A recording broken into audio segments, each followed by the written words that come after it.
The Russian instruments started alarming. The commander didn't hesitate.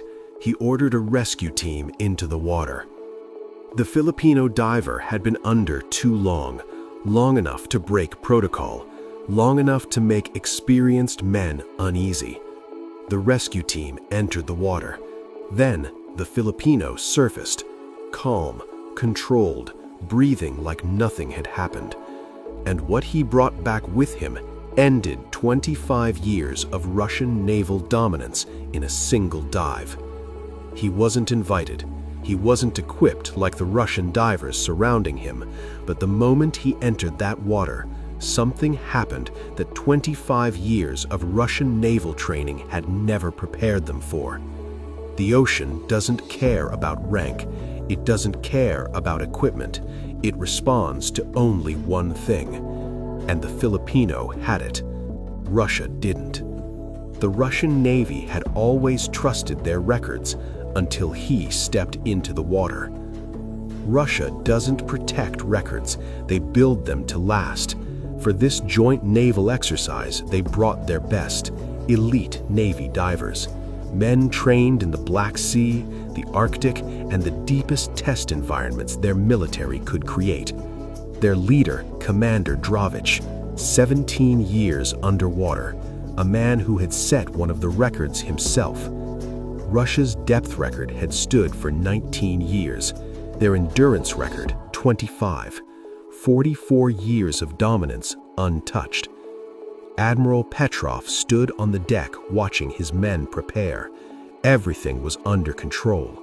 Then the Philippine delegation arrived, and something about them made him look twice. The Philippine team was small, 3 officials, 1 observer, and 1 diver. He stood quietly at the back. No advanced gear, no presence that demanded attention. No one on the Russian side paid him any real notice. Why would they? This was their ocean, their records, their stage. But while the Russians were preparing for the ocean, the Filipino was already reading it. The current, the temperature shifts, the subtle changes in color beneath the surface. He had been doing it his whole life. What no one on that vessel realized was that the ocean was already telling him everything. The exercise began. The Russian divers went first. Precise, disciplined, impressive. Commander Dravich's dive matched his reputation perfectly. He reached the depth record like a man returning to a place he knew too well. Quiet applause followed.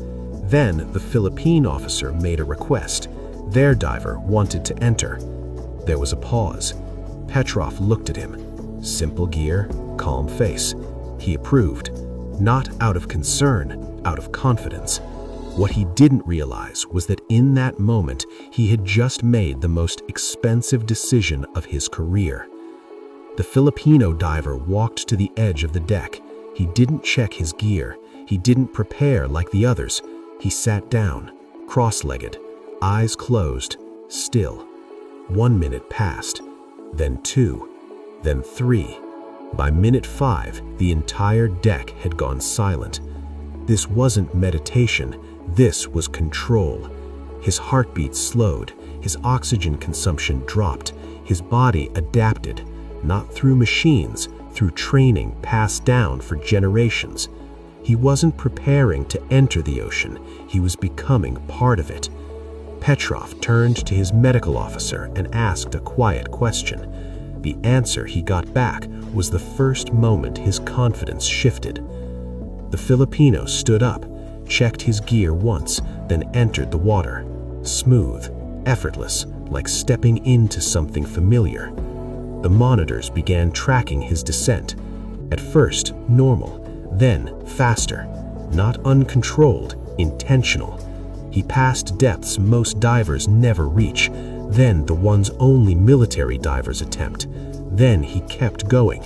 One Russian observer stood up because what the monitor was showing should not have been possible without the equipment he clearly didn't have.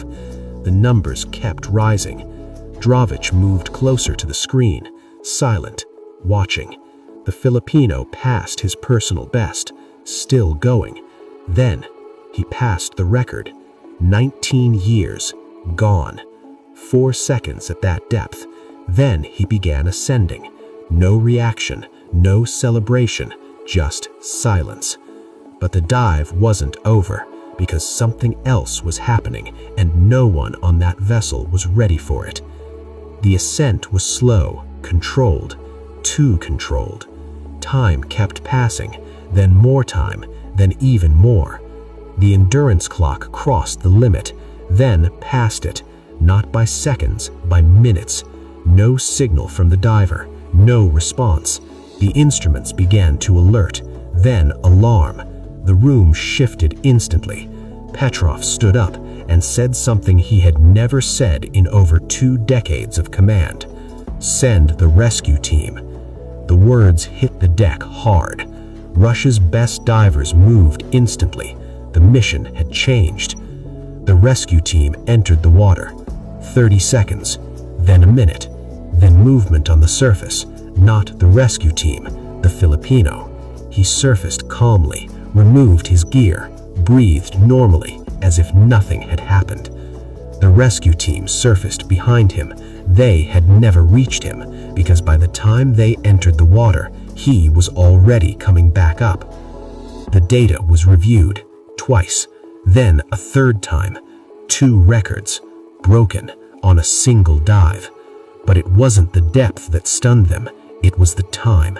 The endurance exceeded what their own medical team believed possible.